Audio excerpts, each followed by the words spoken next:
मछली चावल बेचने वाली गरीब बहू।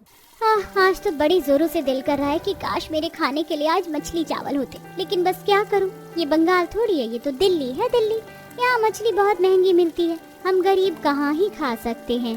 चल पूजा, अभी तो दाल चावल से ही काम चला ले। मैं घर आ गई भाभी। अरे भाभी क्या कर रही हो, लाओ मैं कुछ हाथ बटा दूं। अरे नहीं दीपा, बस काम तो सभी हो ही गए, तुम परेशान मत हो।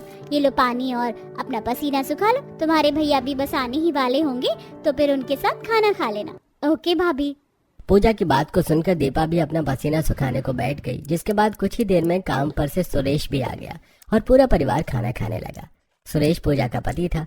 पूजा एक बंगाली लड़की थी जिसकी शादी दिल्ली में रहने वाले लड़के सुरेश से हुई थी।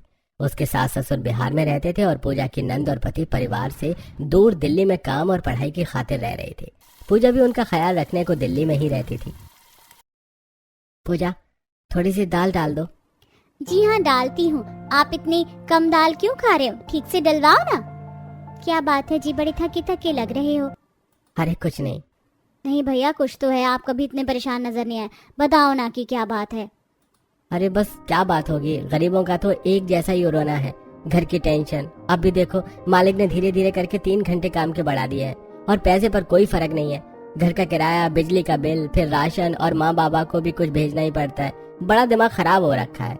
भैया आप क्यों परेशान होते हो, आप हम सभी के लिए काम कर तो रहे हो और ऊपर वाला भी ये देख रहा है, तो आप बस मेहनत करो, सब कुछ भगवान जी करवा देंगे। सही बोला तूने छोटी, अब तो तू भी समझदार हो गई है काफी। वैसे मैं किसी और काम की तलाश में भी लगा हुआ हूँ, कोई दूसरा काम मिल जाए तो मैं ये काम छोड़ दूंगा। सुरेश ने ऐसे बोलकर बात को खत्म कर दिया। सुरेश एक होटल में बर्तन धोने और टेबल वगैरह साफ करने का काम करता था, जिसमें उसकी मेहनत भी बहुत थी, लेकिन उस हिसाब से कमाई नहीं थी। ऐसे ही सिलसिला जारी था, परेशानियों में ही गरीब परिवार का समय बीत रहा था और ऐसे में ही आज के दिन। चलो कपड़े तो धुल गए, अब जल्दी से जाकर इनको सुखा कर भी आ जाती हूँ। दीपा और सुरेश जी के आने में अभी वक्त है, तो नीचे आने के बाद खाना बना लूंगी।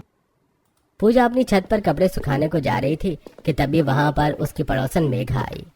अरे पूजा सुनो। अरे मेघा इतनी डरी हुई क्यों, क्या बात है। पूजा प्लीज पहले तुम बैठो। अरे बताओ तो सही कि क्या बात है। सुरेश भाई साहब है ना, वो उनके ऊपर काम करते वक्त अलमारी गिर गई। क्या? कहाँ है अलमारी, कैसी अलमारी? तुम मुझसे झूठ बोल रही हो ना मेघा। अरे संभालो खुद को पूजा बहन, मेरे पति है ना, वो उनको हॉस्पिटल लेकर गए हुए हैं, वो लोग बस आते ही होंगे।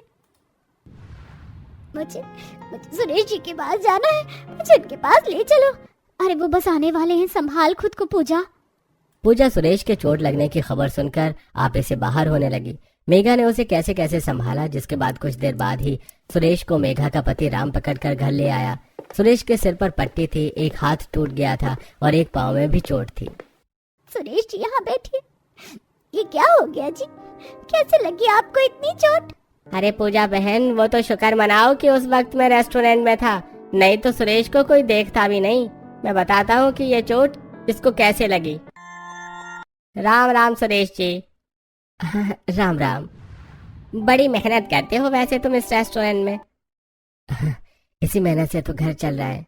लगता है कि आज तुम्हारी मिसेज ने तुम्हारा नाश्ता नहीं करवाया, तभी तो सुबह सुबह रेस्टोरेंट में खाने आए हो। अरे नहीं भैया, वैसे सुरेश इस दाल में जरा सा नमक कम लग रहा है। नमक कम है? देखो टेबल पर नमकदानी में नमक होगा। अरे ये तो खाली है, लाओ मैं इसको भर कर लाता हूँ। सुरेश ऐसे बोलकर अलमारी से नमक लेने को चला गया। नमक का डिब्बा काफी ऊपर था और बड़ी सी अलमारी पूरी सामान से भरी हुई थी। जैसे सुरेश ने नमक उतारने की कोशिश की तो अलमारी ही उसके ऊपर आ गिरी और भारी अलमारी के नीचे सुरेश दब गया। तो ये सब ऐसे हुआ था। उस वक्त रेस्टोरेंट के मालिक एक रेस्टोरेंट में नहीं थे, बस मैं ही था। मैंने कैसे कैसे सुरेश को अलमारी के नीचे से निकाला और फिर जल्दी से इसकी मरहम पट्टी करवाई। राम जी ने मेरे पास ही तो फोन किया था, पता है मेरा तो राम जी की बात को सुनकर दिल भी दहल गया था। अच्छा पूजा बहन, अभी भी भगवान का शुक्र करो कि बस चोट ही आई है, मैं चलती हूँ। राम और मेघा दोनों पूजा के घर से आ गए। पूजा वहीं सुरेश के पास बैठ गई। सुरेश जी क्या हो गया ये सब? पूजा अब हमारे घर का क्या होगा, कितने खर्चे हैं, सब कैसे पूरे होंगे? मुझे तो डॉक्टर ने 6 महीने का बेड रेस्ट बता दिया है। सब हो जाएगा, आप चिंता ना करें।